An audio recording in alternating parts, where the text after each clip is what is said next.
Hang on. Hey, we messed up here, ladies and gentlemen. We're going to do the countdown timer again. I had something playing in the background. I'll do it.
Well, good evening, ladies and gentlemen. It is just me this evening thus far. I don't know where my co-host Michael Reynolds is, but hopefully he'll turn up in due time, and he's probably busy. He's moving soon. He's moving house. He's sold his house around the corner and he's moving, and maybe, just maybe one day soon, he's off to America. Yes, he is going to Texas. I went to Texas once. Yes, I did, but I prefer B&Qs. I really do. Got a few things we're going to talk about this week, ladies and gentlemen. Feel free to come and join the show if you want to. We're going live on Facebook. We're going live on YouTube. And we're going live in the Wake Up UK chat room. So to everybody in the chat room, lovely to see you. And I shall log into there presently and come and have a little chat with you all. Try the local boozer. Did someone say Tommy, says Jesus Jones? Well, we're gonna look at that as well this week as well. A documentary that's just been done with regards to the Rotherham grooming gangs. And guys, you know, if this is your first time to the show, the first time tuning in, we dare on these channels, we dare to talk about the things that the mainstream media are not talking about, and generally. We do it with good arts, and we do it with the fact that we just want you to get to hear the information, and we want you to, rather than just get doped up by the glossiness of the mainstream media and all the magazines. Listen, this country's really not quite like that. I'm sorry to shatter your illusion, but it's just not. The conflict at the moment with the Ukrainians and the Russians. Our media in this country are vultures, and they just can't leave nothing alone. They're coming out with some really, really outlandish claims, and us as well supporting the Ukrainians. I'm pretty much sure if I was Vladimir Putin, I would be seeing that as a direct assault on Russia. And, you know, as we reiterate on channels like this, don't just believe what the mainstream media drivel out. I'll give you, for instance, there was a program on last night. My missus quite likes watching it. There's a woman on there called Fern McCann, I think her name is. She was in The Only Way is Essex. Now, I can't really be doing with all this drivel, but she's just got with this new guy that's got properties in Saudi Arabia or wherever, and he was this businessman. And since they've been together, they've been, last night I was in and out of it. I'm on my laptop. I'm just, searching the things that I normally search. And I'm listening to this thing. And because they seem to be quite happy together and they're having holidays here, the media has just admonished them and come up with these stories that he was doing heroin and all this. Our media are a cesspit. They really are the dregs of this country. Anyway, we got the Merit in. He's popped in. Hello, Alan. How are you, darling? All right, mate. I thought I'd see you when you get Jones. I thought I'd come in and say hello. Yeah. How are we, sweetheart? Have we heard anything from social services? Not a word.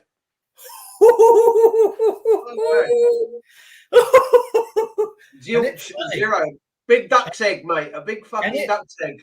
And it's funny how a little slippery notice can just ruin these people, can't it?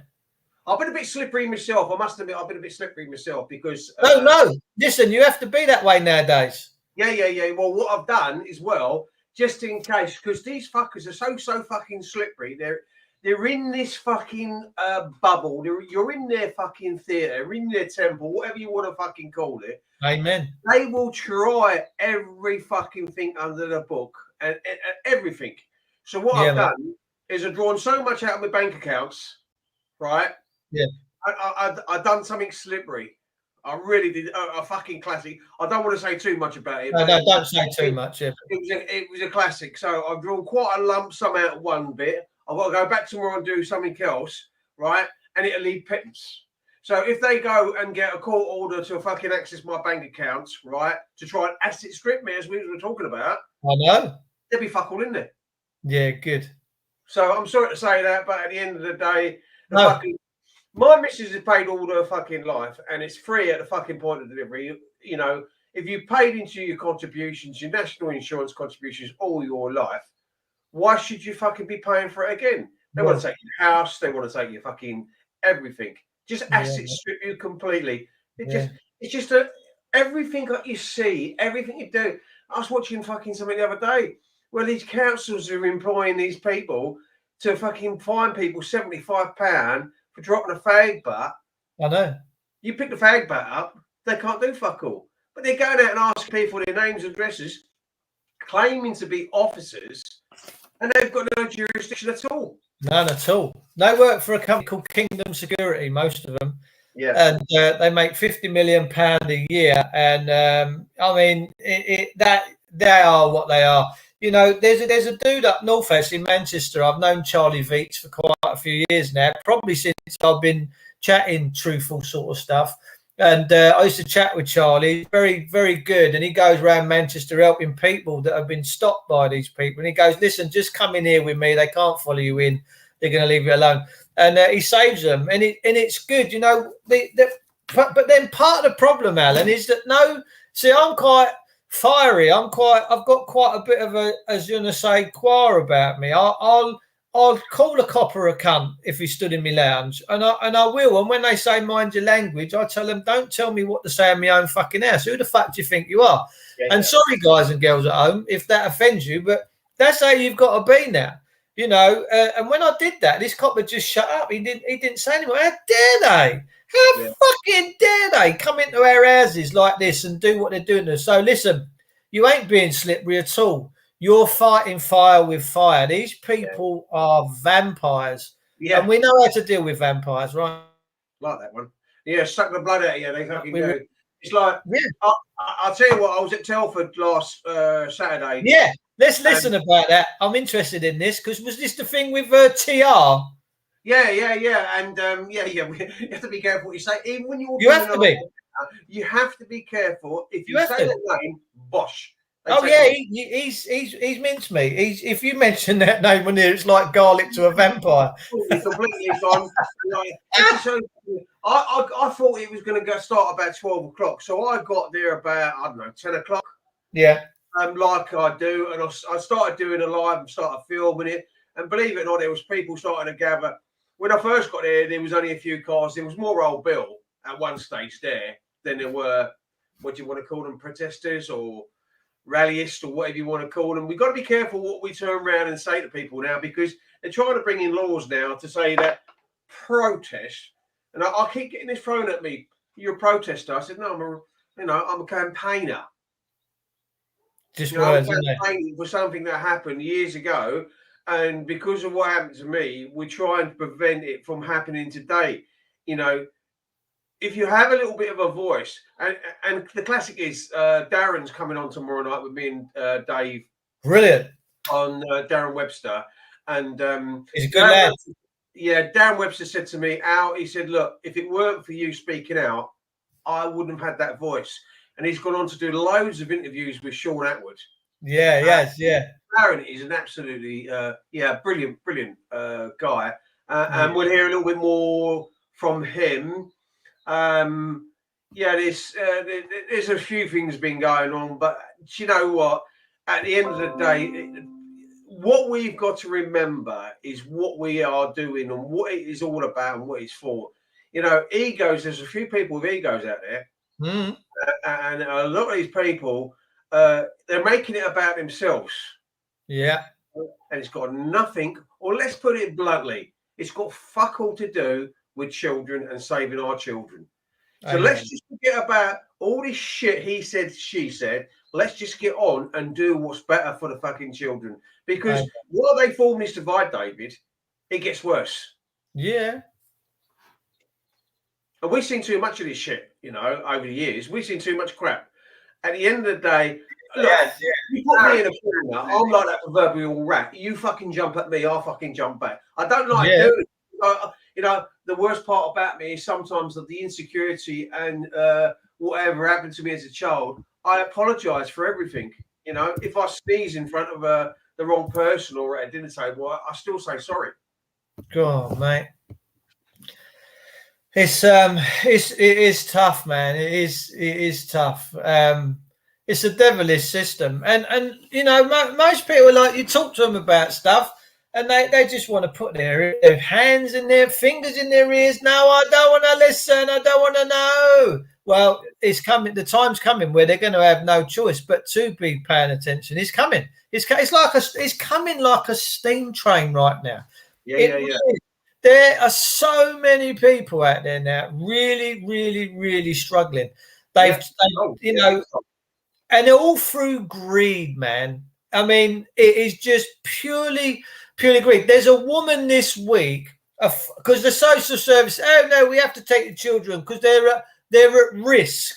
And that's all we ever get. We believe that they might be at risk. Now, I want to cover a little story in a little while where a woman this week, a foster mother, has shaken a child to death. Oh, man. Shaken it to death. And she says in this interview, I lost my mind. I lost my mind. She's shaken a child. A foster mother has shaken a child to death this week. And a 22-year-old girl has been stabbed to death and murdered this week. Nobody cares.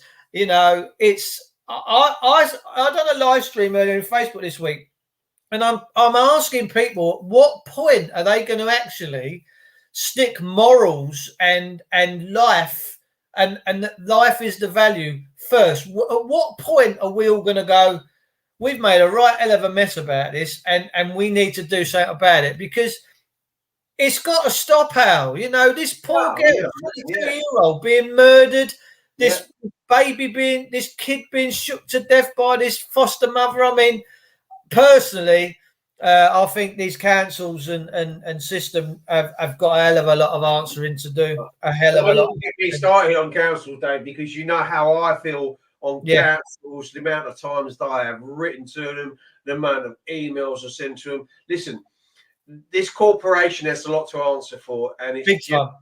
you know, and there's some great comments in the chat. You've got Jesus Jones, you've got Kerry Ann, you've got Jamie Oliver. He's cooking. But you've got some really good comments coming in there, and there's some brilliant people in there. And you know, big up to the people that are joining us in the chat. So a lot of respect to the people in the chat. Yeah, everyone in the Wake Up chat room. Owen Lloyd Martin's joined us on YouTube as well, Dave. Yeah, we're on YouTube and we're going live on Facebook at the moment. We've got Owen Lloyd Martin, and I watched Owen earlier. He's over there in Portugal. He left England a few years ago to go and heal himself, and he said he's been living for the last 3 years without money. He's been living and surviving, and he's a gorgeous, gorgeous man. He is just such a lovely fella. But what he's turned around and has said today, you know, this truth movement's all about people now coming on saying that they want to entice people to part with money so that they can get their assistance and get their help. And I absolutely agree with Owen on this. If you're in the truth movement and you're trying to help people and you're charging money, serious amounts of cash, all right, a £5 or a £10 here, no problem. But let me tell you, there's no difference in you than there is in the people in the system, solicitors, the judges, all these corporations. What the hell is the truth movement about? The truth movement shouldn't be about you wanting to make a living off of somebody else, because anyone who's coming to you for advice probably hasn't got that money to give you in the first place. It's disgusting. Makes me feel ill. So, Owen, I applaud you for that video, mate, and thumbs up. And I said, amen, brother. If you're in this truth movement and you're charging people massive, massive amounts of money, mate, you're no better than the system. Yeah, somebody put something in the chat a minute ago. Let's see if I can find that bit of chat that I saw a minute ago. And I'm sure it was about, somebody said that, you know, when we was talking about what you said, in Scotland, if you can be done for what they say, what you say in your own house, they put it in law. Well, it's statute law. That's right.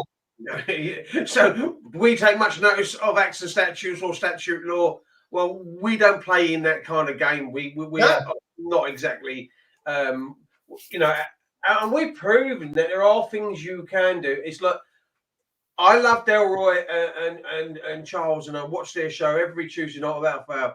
I picked a lot of stuff up from them, and I was telling Del what we did with social services, and he was bigging you up, big style. And he said, Alan, you've come a long way, because I also don't get any more postal fraud now with the PO box, because I wrote Oliver Durden and I put him on his fucking soapbox, and I told him a few fucking untruths, and I told him that I'll be writing to Switzerland and Bern and the European Postal Master and the Postal Master General. Yeah, about the law, UP law. Yeah, UPU law. It's all fraud and so on and so forth and all that. And you know what? I've never had any PO box letters since. And that's really strange. Isn't that strange though? Yeah. You know, I've not had one. But what I do now, I've got a stamp, unrecognised addressee, and I just put it back in the post. Amen. Amen. Look, the Englishman's owns his castle, right? And I like that, Alan. The Englishman's owns his castle. We know this. The only way they come into our what we think is private property, but it's not, because the Rothschilds quite a few years ago issued a declaration where they're claiming to own everything, which is a sick. You've got to be sick twisted in your head to even contemplate that. But and that's what they did. But the only way they get to us is through that little 6-inch slit in your front door. I've known people that have sealed it up, and within 2-3 days, the postman, because he can't deliver, he's telling the Postmaster General, don't attempt to deliver to this property anymore. And at that point, you've pretty much won, because they only can do paper terrorism through our front door. That's it. No, they can't do it any other way. Yeah, it's fishing. It's fishing. Yeah, and we can. I mean, I sometimes love these clear windows they put in, because you can sometimes look in the clear window. Exactly. This is what Alan's talking about, guys and girls. For the ones that own these things ain't addressed to anybody, because these are just blank envelopes, okay? And to prove bring that back, Dave, if you notice as well on that letter, if you look closely on the front, can you see the orange dots? Yeah, that is the part of the fraud as well. Is it? Yeah, that's part of the fraud as well. Them orange dots, loads of orange dots, 2 loads of orange dots. That's part of the fraud. That's the orange dots. Yep. Yeah, it's true. Just to prove that, I'm going to open this one up, and then we're going to pull the contents of it out, and then, guys, you're going to see what this envelope really is. And that's it. It's just an envelope. It's just an envelope. And that's how they get away with their mail fraud. Yeah. Honestly, Alan, so many people now.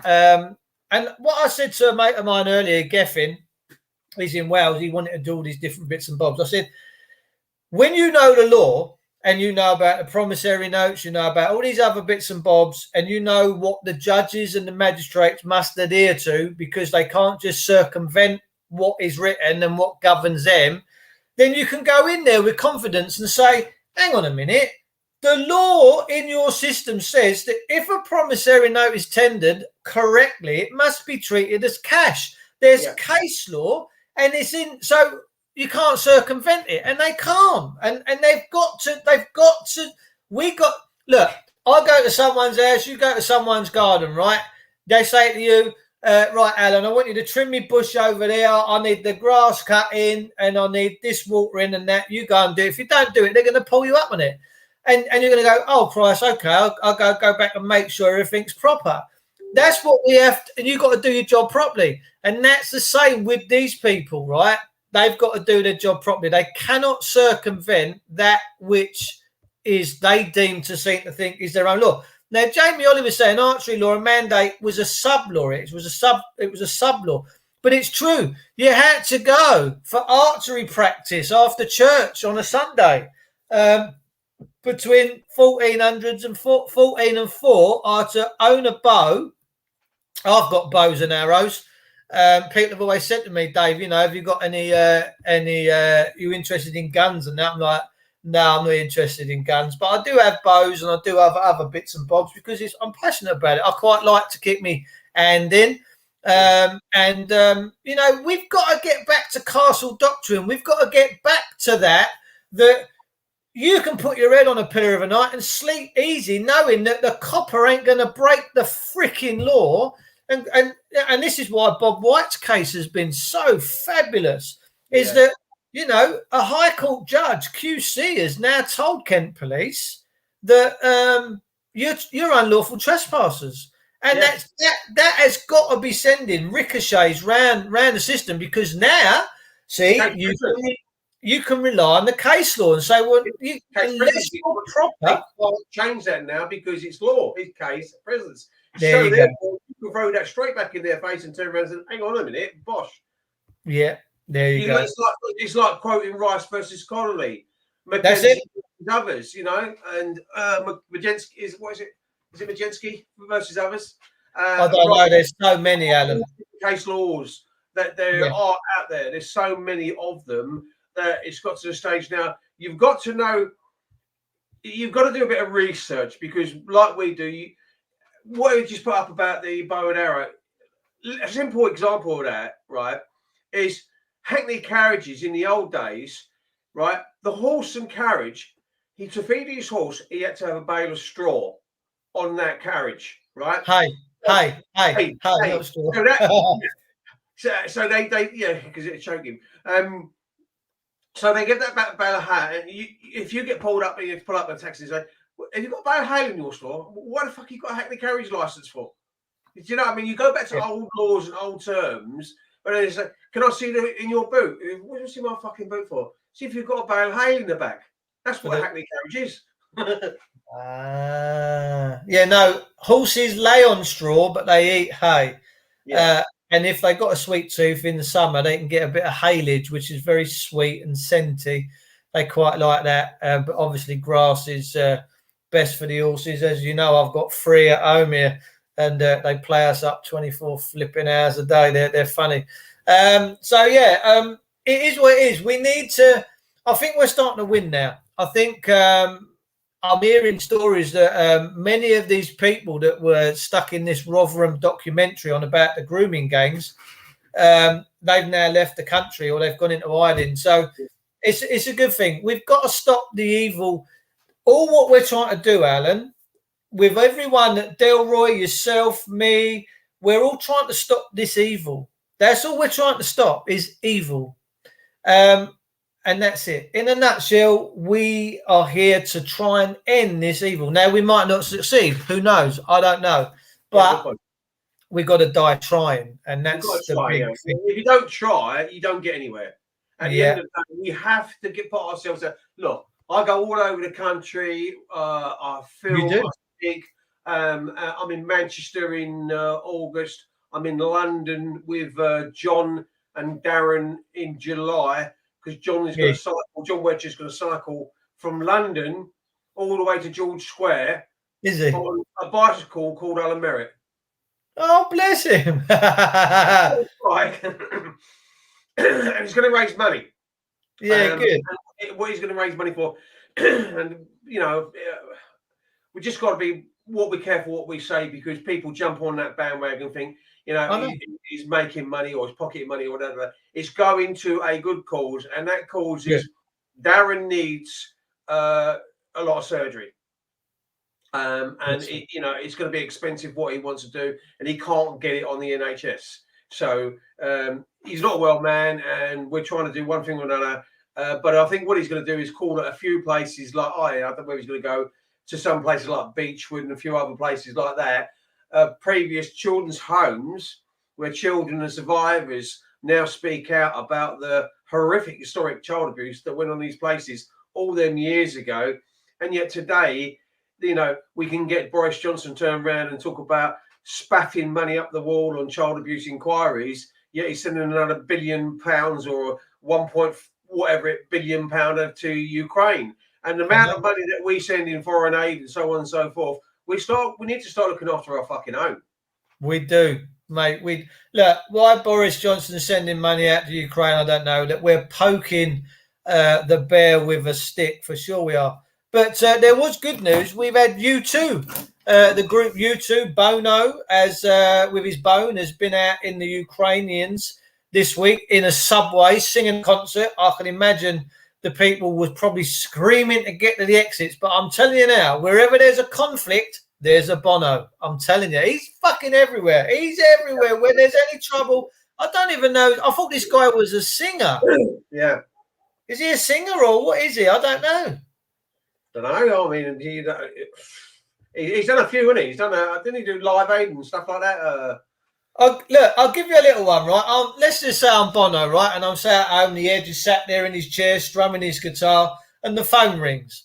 And I'm sat, I don't know, 30 million, 50 million, 100 million, and a phone call comes in. Hey, Bono, all right, mate? Yeah, what's up? We got a concert going on. Yeah, fine, fab. Where is it? Ukraine. What, in a war zone right now? No, mate, you're right. I don't need the money. I'll see you later. Give me a gig in Rwanda or somewhere like that, because they're all flying out to Rwanda.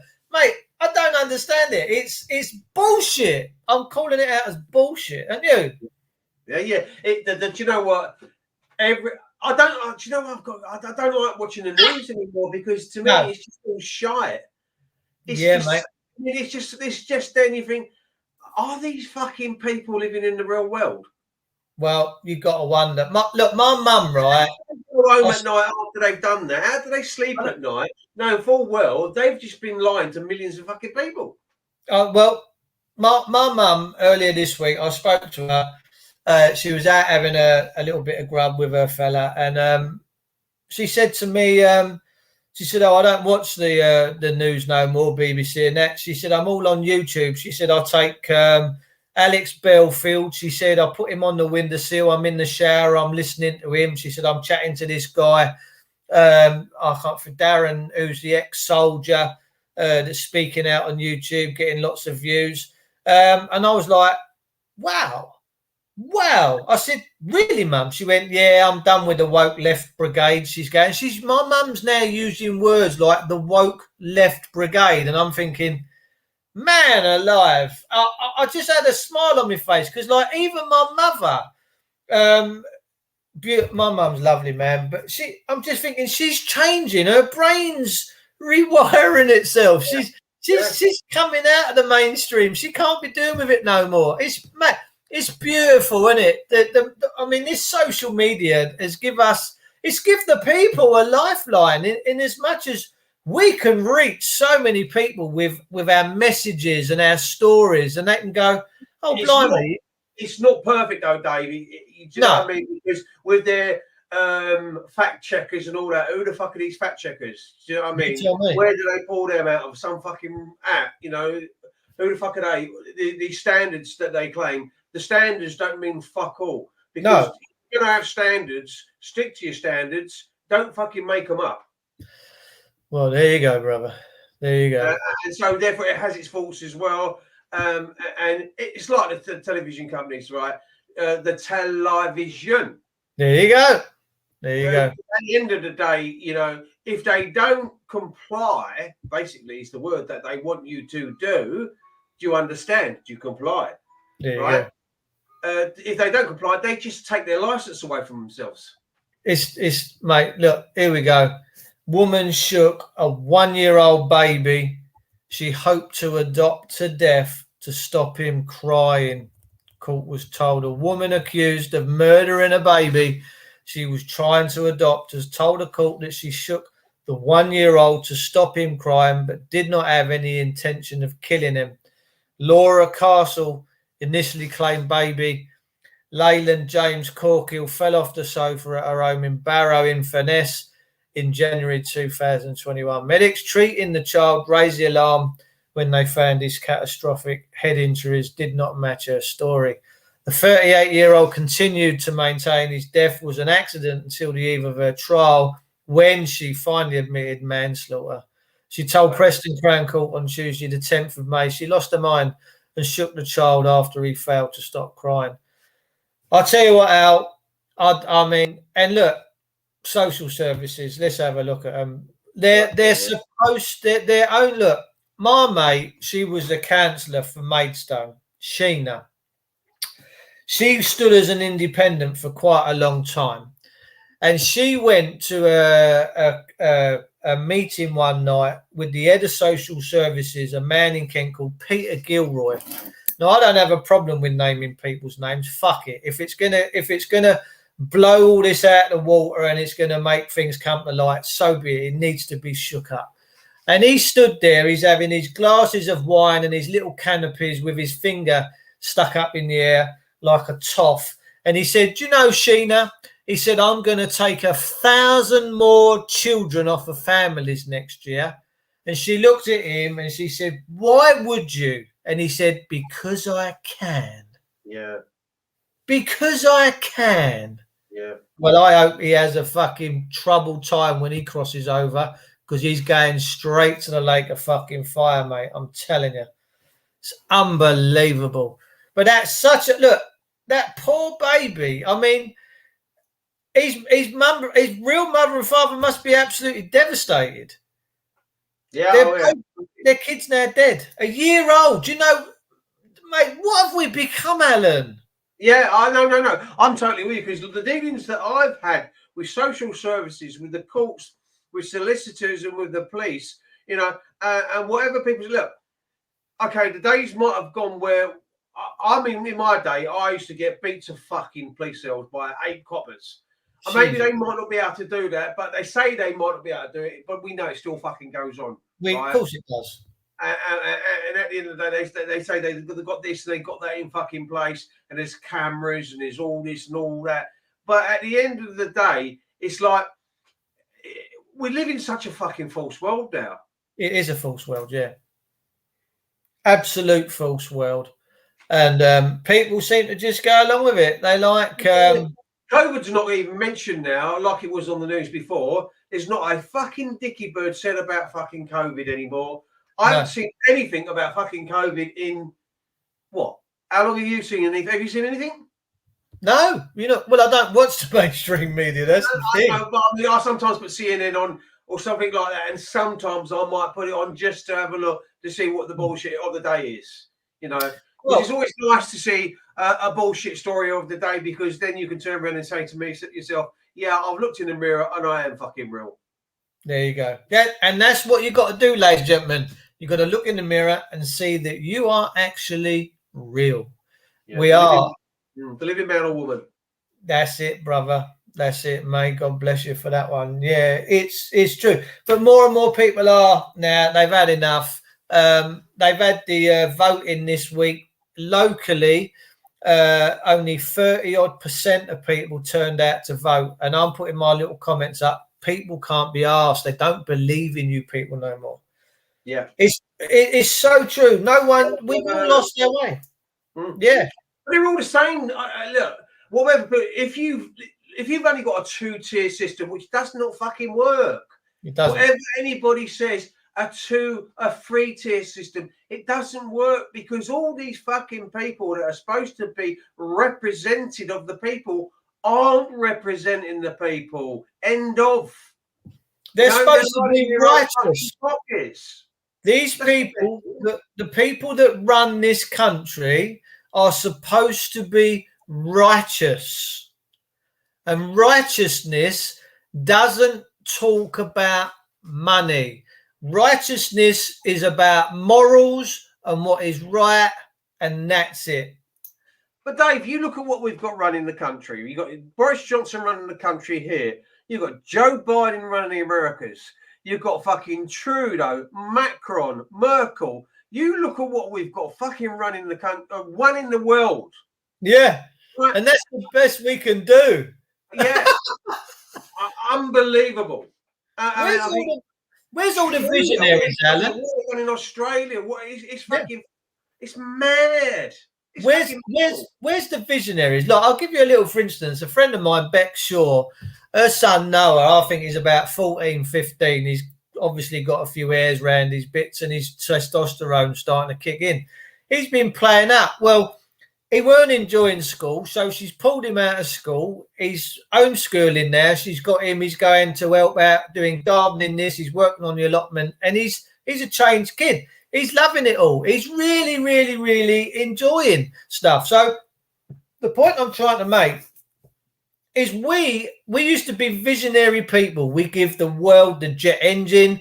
We give the world so many great gifts because we were visionaries. I mean, it was an Englishman that created the actual internet, and he didn't want nothing for it. He said, crack on, no problem. I mean, he could have been probably richer than Bill Gates, but he wasn't interested in it. And he's actually come out in the last few months and said he's going to create a new one that can't be hacked and privatized and monopolized over.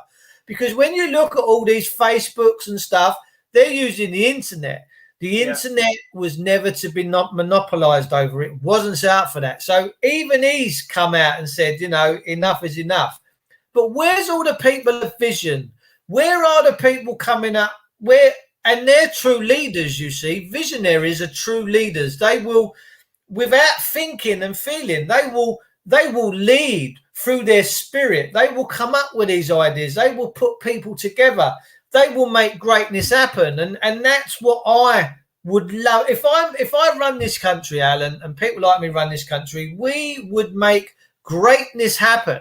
And we would pretty much do ourselves out of a job because a decent, proper leader disappears into the background because the people are going and just, why are we not all growing and sustaining our own foods? Why are we not? They're actually paying farmers now to go into retirement and stop farming. What's going on? Yeah, Cockney Patriots just said cheaper to hang the bastards than pay the lock up the evil bastards. I look at, when we talk about what you was just saying there, look at our schools for institution. The institutions are abusive institutions. They're the child abuse institutions. Anybody says they're not teaching the right thing.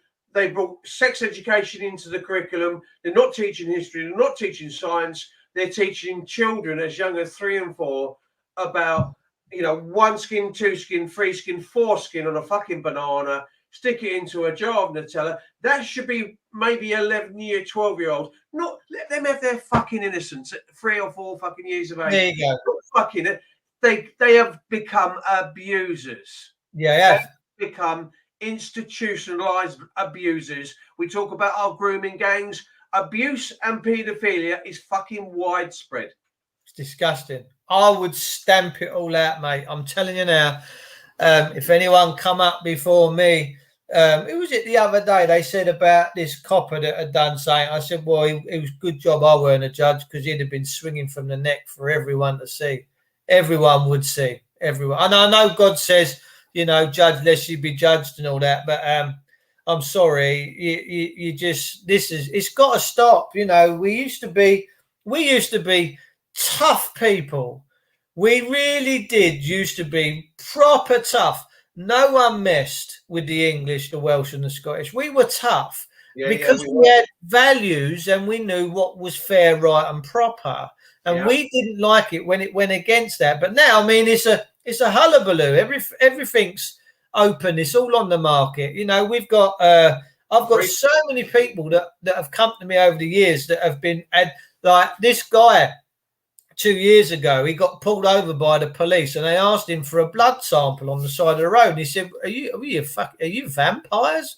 What are you going to go and drink it?" Or anyway, he denied them. Well, anyway, they sure enough got their blood because they come back the night after at 11 o'clock at night, dragged him out of bed naked, smashed him all around his flat, beat him up bad.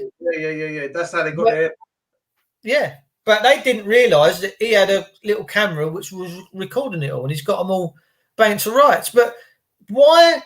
What is the problem of police men and women when they think they can just walk into someone's house and do that and be justified, bearing in mind they're supposed to be righteous people? Yeah, what is the point of a policeman's oath? If you're going to, it's like I was talking to a cop at Telford. And I said, listen, you learn common law. If the fire brigade learn common law, I said, the fire brigade, no harm, no loss, no injury. The house is on fucking fire. Bosh, the door goes in. They go into the house to save that fucking person. No harm, no loss, no injury. Bosh, common law, straight into that property. The fucking police do it. And the only time the police use it is if you murder somebody. Under common law, you did murder that person. Well, if we want to go back to the times of common law and the Magna Carta and everything else, the Arbroath Principle and everything about everything like that. If we want to go back to them fucking times and we teach that it's part of the history. Yeah. I mean, my dad's. I'm not going to say his age because he won't like me for it and probably give me a kick around there. We were tough and ruthless, but now we're rough and toothless. That's it. He's right. Spearthrow's right. When my dad went to school in southeast London, he was taught civils, and civils were how you are, how to be proper, what people can and can't do with you in uniform, how to respect this and that, and that's why that generation. Look, my dad, my uncle, my granddad never ever went and got out and got involved in all this bullshit that goes on nowadays. It wasn't even on their radar. Big up to Spear, because I like that, Spear. We were tough and ruthless, but now we are rough and toothless. Like Jesus, what was the message? So we were tough and ruthless, but now we are rough and toothless. I like Spear myself. He's a very, very good man. He knows his onions. Yeah, bleeding ill, done it. And see, look, I said this to Dave the other day. I said, look, we're surrounded by fucking liars. Nobody tells the truth anymore. And he said the last person that told the truth, they hung him to a fucking cross. Do you know what I mean? Yeah. And here's the thing. They hung him to a cross, but the very next day they went back to doing exactly what they were doing beforehand. Yeah. Yeah. And a good thing about that, Dave, is because your knowledge and your what you found out, what you know, and the stuff you do. I mean, that was brilliant what you did with that limited company, basically. Yes, and that was fantastic. When I read that, I couldn't believe it. I had to read that several times, and it took me a long while to understand what it was all about. Don't ask me to remember it now, but it was absolutely brilliant. So, yeah, great respect to you for that. Well, I haven't heard anything from him since. No, well, that's all come together from people far cleverer than me. Hornsey Wood Academy, Carl that runs it, mate. He's one hell of a dude. He's also running alongside the limited companies. It's called an enrolled deed poll, where you put you change your name to uppercase, lowercase. Yeah. We've had someone do that, and they've had that for quite some time. Well, they've been into hospital within a week or two, and the hospitals turned around and said, "You're not on our system." And that pucker. That's brilliant, isn't it? You're not on our system. And that's Wow. where I want to be. I want to be private man living in God's kingdom under God's law with everybody else, all smiling, all happy. Bring that kingdom back. I'm not interested in this bullshit system that they perpetrate. Keeps us all enslaved, keeps us all as debt slaves. Nah, we're not going to tolerate that no more. We, the people, are going to change it. Social services, before we did the letter, right? Before we did the letter and sent it back to them on what we did, I was told that social services have been doing some checks on me. The fuckers check up on you, you know that, don't you? Yeah. Right? And they said, they can't find anything on you. I said, what do you mean? Well, they've looked into your past history and they can't find anything on you at all. I said to them, yeah, well, you can probably blame fucking Tony Blair for that because he put 100-year fucking rule on probably what they can say and what they can't say about my fucking childhood. Ah, well, wow. So they couldn't find nothing on you? No, I couldn't find anything on him. Plus, what I've done in between with limited company and so on and so forth, and registered with the common law court and so on and so forth. And there's other bits and pieces. And with Oliver Durden and things like that, you know, the things that you do, you can make yourself a little bit more inconspicuous, and you can sort of like hide behind that tree, and it doesn't matter how fucking big that tree is, you're still not seen. It does. So what we'll do is next week we'll send social services another little notice saying that their silence must be that they're acquiesced and that we're considering the matter settled and closed. And we're going to keep all these little notices so that should ever we have to go to court, we just take that bundle in and go, time served, job done, they're in default. And the judge is just going to throw the book at social services. Happy days. Yeah. But you know who's behind a lot of it? And again, it's a private company, and that is Serco. Well, I can't believe that we've allowed this to happen. They run the prison. Serco, well, auditing Britain. I love his channel on YouTube. AB, he goes around auditing. He's been in South. I know AB. Yeah, he's been in South London this week. He's on. I just love him. He's so quick now with his words. See, here's the thing: the more you immerse yourself into something, the better the understanding comes. It becomes natural, and because he's been doing it for such a long time, if you go back and probably watch the first one he ever did, and now look at where he is, it'll be like watching two different fellas. And it's the same when we start getting involved in writing these notices and starting to study what's fair, right, and proper and equity. You'll find that you'll change. You can adapt because you've got this understanding of what should be, and that's where AB is. I watch him when he tells them, well, what section are you? What are you actually stopping me for? What are you? You know, and they said, oh, under the section 5, stop and search, or what? You know, whatever they throw at him, like even terrorism. He said, well, what section of under the anti-terrorist laws are you stopping me? And he knows all the sections and the subsections and the clauses, because some of them, even in the Road Traffic Act, you have sections of A, B, C, and D. And the fucking coppers, they turn around and they pull out some of these, oh, I'm stopping you under section 5C or whatever the case may be. Well, it's nothing to do with fucking 5C, what he's stopping him on. It's just a fucking right. Where's your fucking driving license? Where's your fucking ID? Police don't know the law. The police don't know the law. They've got no idea of the law. They're not trained in it. They've really not got a fucking Scooby-Doo. But one thing I'd like is for AB to come in and become a limited company and get his own ID card, so that whenever he gets stopped by the police and they say, "Have you got any ID?" I would love him. I would absolutely love him to have that card and to give it to him and record it and see their response. Because I guarantee you, because he's a nice guy to try and get on a show one night, because I'm trying to get a list of people that we're trying to get on Dave's shows on Monday, Wednesday, and Friday. And for the next few weeks, we've got some good guests coming on. We've got Darren tomorrow coming on, and George is on next week. And then, so, you know, we've got some good guests coming on our streams at the moment. Yeah, happy days, Alan. Yeah, Kerry's saying that growth means crown.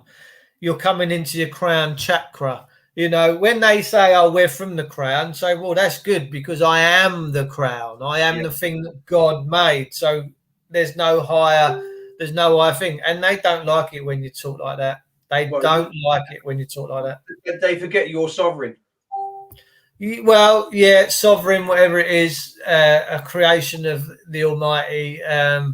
You know, God's law says, don't do necromancy, don't make false images, graven images. You know, it is what it is. God's law actually saves us. If we knew God's law, then it says there's no more liberty afforded to man than the perfect liberty of God. And it's true. It's true. But we're seeing this system. Kerry Ann's putting some good stuff up.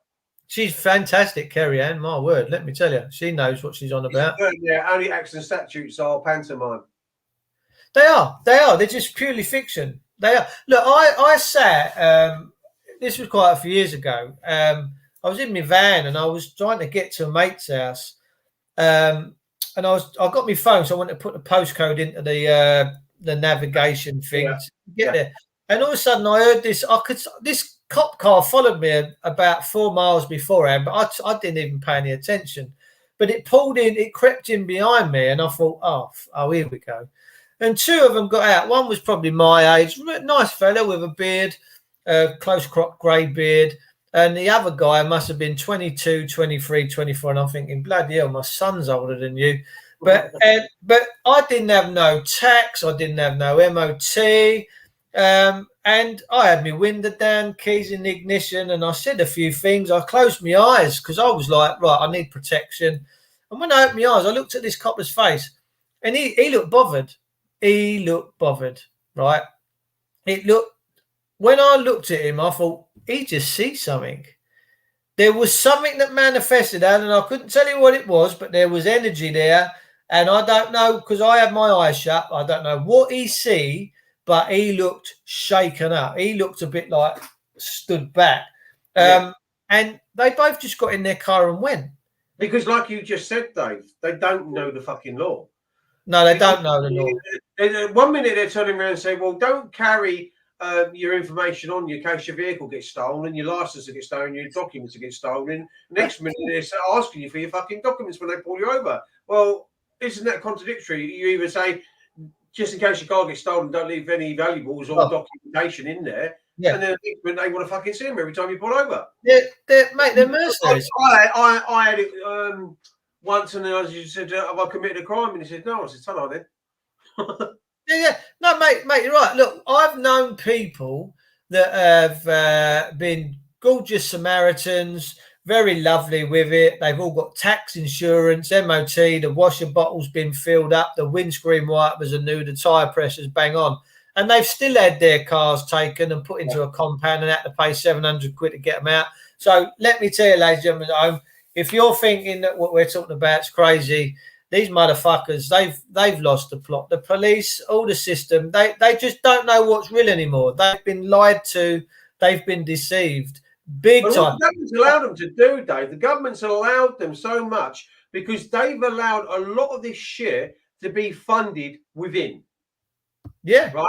A lot of this funding that is coming in between us because they're putting these people and giving people jobs or roles that is funding either councils or police forces or acts and statutes, or the way they go about it is a lot of the, well, you know about what's that thing? I'm trying to think of the name of it. I find them a lot on Transport Police, where we used to talk about maritime law. It still exists in the sense that the way they carry on is if they're still in a dock and they're a vessel. You know what I mean? It is. It's all vessels. That's all it is. The birth certificate's a vessel. The person's a vessel. You know, and when you turn around and say to them, look, listen, if you think I'm a person and I'm dead lost at sea, you've clearly lost your mind. Is it ACRO I was thinking of, Dave? Is it ACRO or something? ACRO or something? Yeah. Acronyms. No, ACRO was the name of the superintendents are funding it, and they're all run by coppers. There's a company, right? So that come about with the COVID 19 fines, when people were being fined for being out of curfews. I mean, it's like living in fucking South Africa, for fuck's sake. It's so the people were getting fined, and they was getting the fines come through the post. Again, it's only the letterbox that deceives you. And it was from a company called ACRO. Well, ACRO Limited. Because we're all limited companies now, we know how to go and do searches on ACRO, and I could put it up on the screen now.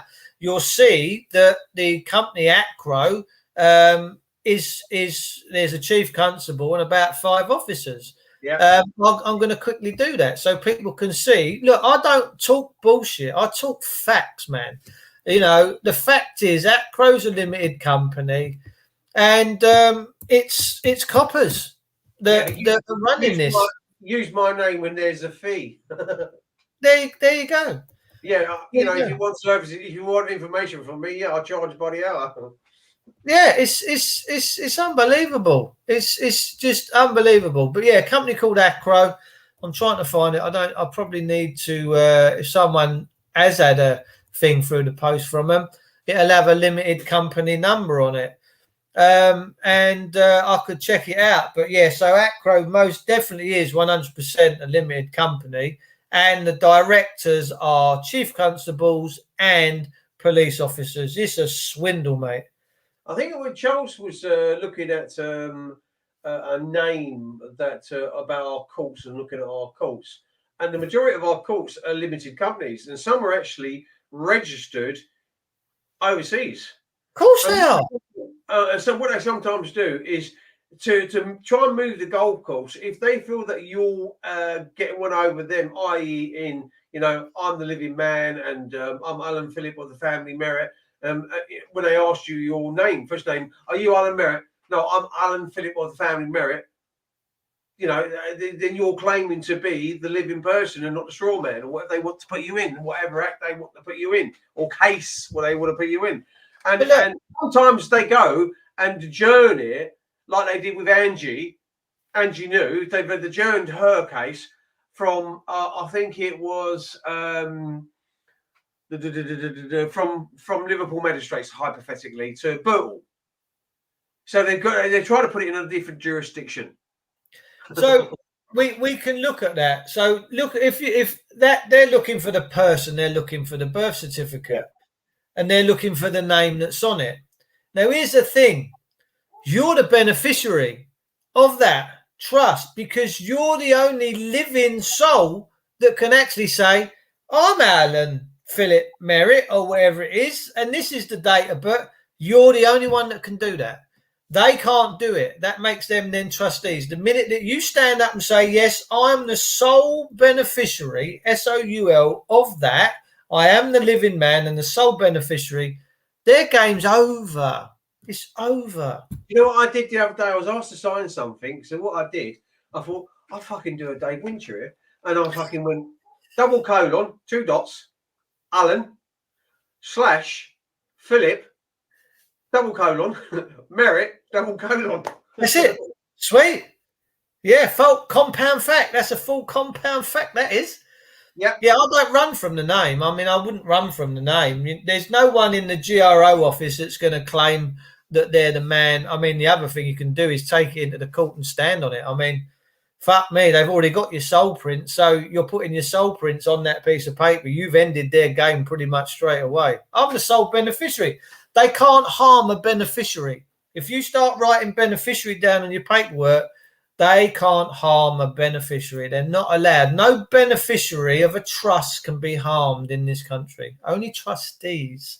There is another way around that as well, because when you talk about doing it in colons and so on and so forth, there is another way of doing it, because you can put in front of your name a CC. So it's like a carbon copy, because you've been asked to sign a piece of paperwork, so you use it as a third party. Yeah.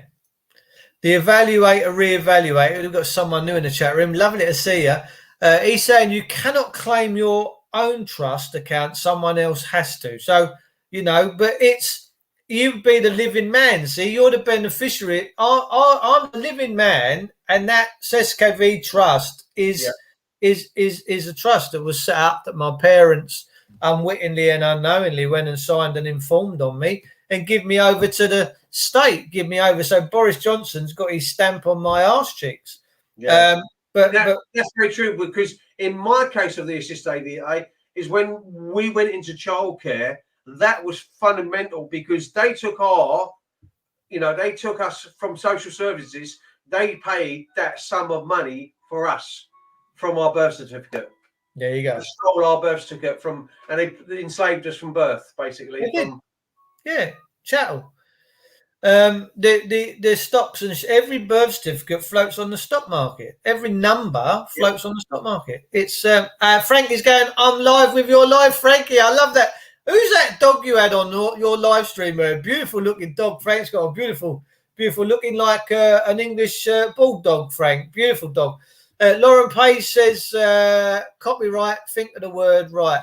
We can all do all these different things. We can do deed polls, we can do the copyright, we can do the limited companies. But at the end of the day, when you stand up as a man and you holler and you let these people know that you ain't dead, you ain't playing their game no more, and you know their game, and you're going to hold them accountable, then that's when things change round. You have to grow a pair of balls. You really do.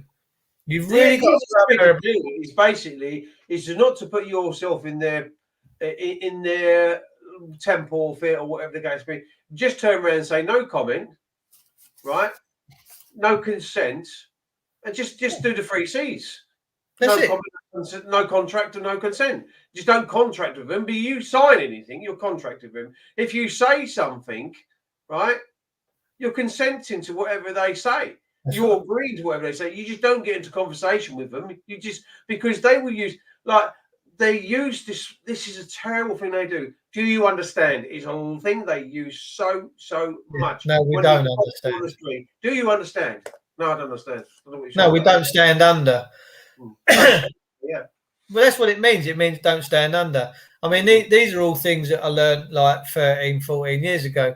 My journey of awakenment was quite funny, and I've had some real good fun. And I'll tell you something now. We're coming up 2 minutes past 10. We haven't got too long left, but no. I've never felt so alive since I woke up. Since I started interacting with lots of other people and touching on subjects that the media and that wouldn't dare to touch. I've never felt so alive, and I've never felt so loved. When I go and see people and they give me a big hug and, we have a share of beer, and it's just amazing, Alan. It's just such amazing. I'll get such a vibe from it because I'm trying to do things in the right energy with love and compassion and just be friends with each other and be nice to one another. I don't want all the infighting, but that's why I do what I do, mate, because I love people. I really do. I wish I could do more. I wish I could get my hands on the helms of this country and help with loads of others that I know, just sort this all out and bring it all back to decency where we can all smile again. And that would be my dying wish. That really would, that the world wakes up to the realization that they're being run by evil. And we have to be up in London in July. It's not far away. That's not far. Get Mikey on board as well. And then see if Nut comes out with us and joins us. See if we can get the madman out with us. Loquacious Dave. He's funny, isn't he? Yeah, he's a funny fucker. He is. He makes me laugh. So many of these different TikToks he does, mate. But see, he's not everybody's cup of tea. It doesn't matter, right? But at the end of the day, He's one of them people. If you've got something to say, come on alive and we'll talk about it. But he won't fucking stab you in the back. No, he and there's won't. a He's lot a of nice. people out there that are so two-faced that they fucking stab you in the back, and before you know it, you think, "What the fuck did I do for you to fucking turn on me like that?" I try not to talk about anyone because there's a little scripture that says, you know, before you can ask someone to remove the speck out of their eye, you've got to get the log out of your own. And I think a lot of the time it's us. We have to have a good, long, hard look at ourselves in the mirror before we can come into. That is almost spiritual. That is almost spiritual. You're going to your spirit and you're finding this in your spirit. You do. You know what I mean? I am spirit. I am spirit. I am from the spirit, and we all are. And I've always felt that my whole life. I'm very, very connected to spirit. And like Carrie Ann says, look, I've met some beautiful souls, and I will re-emphasize that, because at the end of the day, I've been all over the country, all over the four corners of the UK, and I have met some beautiful people. There you go. You won't believe at Telford the amount of people were coming up and shaking my hand, the amount of hugs people were giving me, and the amount of people were even asking me to stand and have a photograph of them. And I thought, I don't deserve this, Dave. You know, why are people asking me? I'm just a layman. I'm just a guy that went through a rough, and I've told my story. And I go out there and I support those that have supported me, basically. And I go out to these events to try and make that difference, as we were talking earlier on at the top of the show. And at the end of the day, that's all I try to do. I don't want to be like this big person. And I don't know why people do it. And I get people come up to me and say, "You're a legend." And I say, "Well, no, I'm not a legend. I'm just a guy." Just receive it in the manner in which it's being given. Love is a word that is pretty much undescribable. I've asked people over the years, do you love your partner? Yeah. Can you describe that love? Well, and they sit there and we come up with all these different connotations, but I think love is just something that is the value in this universe, and it's something we should just accept naturally and just take it for what it is, because it's only something we experience in this way. I mean, when we pass over, we go back, love there is super enhanced. That's all there is. On the other side, there's no wars, there's no famines, there's no rapings. It's just God's pure love, and that's something that I try and emanate from me. I can feel the energy brewing up in my hands now when I talk about it. I've always had God's spirit running through the center of my being, always. And I don't talk about it too much because I don't want to put people off. I don't want to be seen to be a preacher. I can preach. I can talk the gospel. I can do, but I try not to do that when I do stuff on social media, because I don't want people just to flick off. We got messages we need to get out, and we've got lots of love to share. So Al, just accept it for what it is, man. Someone comes up, just give it back, mate. No, don't get me wrong. Yeah, I don't knock it, because it is a lovely thing. It's a lovely feeling. Frank's just put in there. Look, Frank Mac, my hugs break ribs. He broke my ribs. He hugged me so hard on Westminster Bridge that I went. I've known Frank a long time. I love that man. He's a brother from another mother, let me tell you. And so many of you guys are, you know. And this is what the system misses out on. All the police, all the wicked politicians doing all this wickedness. They don't feel this. They don't feel the love we've all got for one another. And I want them to feel it. I want Boris Johnson to feel pure love. I want Priti Patel to feel pure love from pure people. I really do want them to feel it. They don't feel it. It's and they're missing out, man. It's the only value that's worth talking about in this universe is love. We should just accept love. Don't talk about anyone. Just let them get on with it. You know, if someone wants to dig an hole for themselves, let them dig a hole. But you'll very rarely hear me slag anybody off, because I don't think I've ever heard you slagging people off. I mean, you know, and if you've got something to say, you will say it in a way that is not called for. We don't really need that. So let's move on. I try to. On another note, I went to the hospital yesterday because Kathy was supposed to have had some other kind of form of treatment because she was having an infection from a peg site in her stomach, and and so what they did is I went yesterday because the doctors asked to see me at the hospital because she she wouldn't give her consent to a treatment. She said, I don't want it, right? So she refused treatment, and they asked me if I'd come up to the hospital and talk to them, and it was strange because as I went there, the two peg nurses came that do the feeding tubes and stuff like that, and they turned around and said that we're quite actually pleased with it's kind of like healing itself, so there's no need for this evasive procedure of putting this tube up her nose. And I just said to them, you won't get it down her throat because they've tried putting a stent down her throat and they can't get a stent down her throat because the radiation damage to her is they can't even cut her skin because it's like leather. So she can't even swallow. They damage half her vocal cord. And I said, she wouldn't be in this position because, when I was going around with these pots and pans and banging these pots and pans, we didn't do it because they'd done 5 biopsies on Kathy and they got every single one of them wrong. Told her she had cancer on 4 different occasions, radiated her to hell. And that is why she's like she is today. And in the end, I said to him something about talking about different bits and pieces we could do and all that.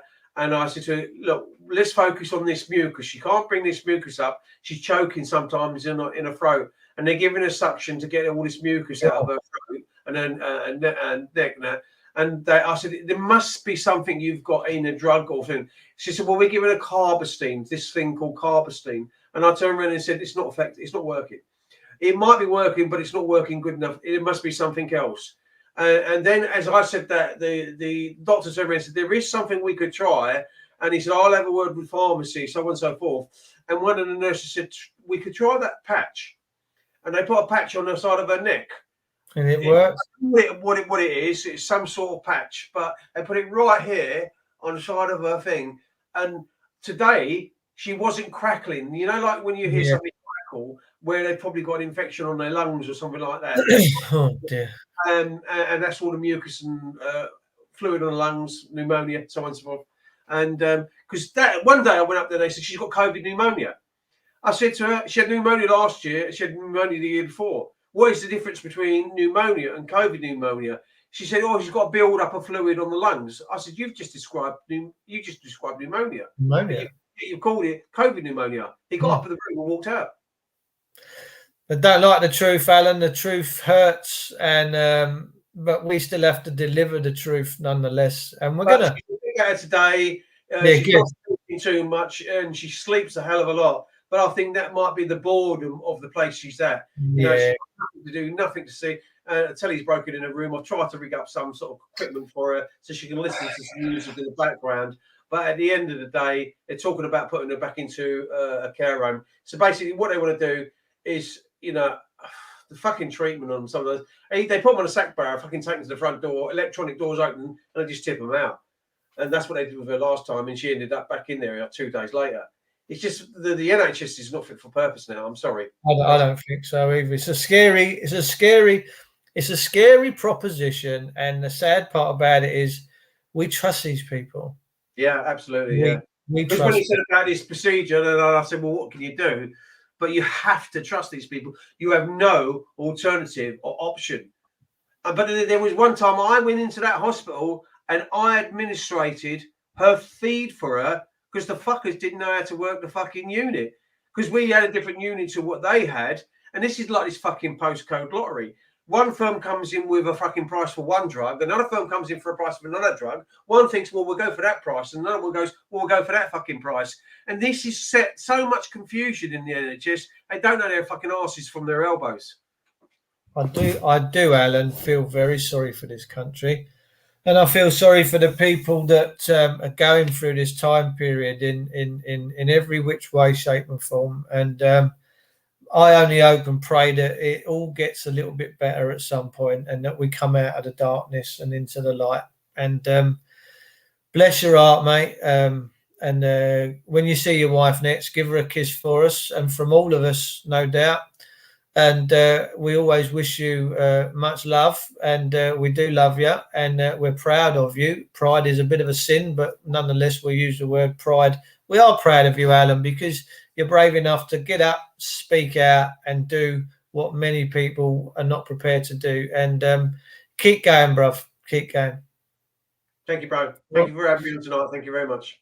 God bless you, mate. Listen, ladies and gentlemen, thanks for tuning in tonight. We've got a special guest, Alan Merritt, on tonight. We're going to see you back again here next 9 o'clock next Thursday night. And maybe Mikey will pay a guest appearance. He's moving soon, so maybe that's why he's not here tonight. But for every one of you on Facebook, on YouTube, on Wake Up UK, we salute you. We say thank you. We say please share these messages. And to all the other light workers, the people that went to Telford this weekend, fair play to you, fabulous. Thanks for daring to care. Dare to care, Alan. I'll see you next week, guys. We love you as always. Take care and God bless. See you soon. Take care.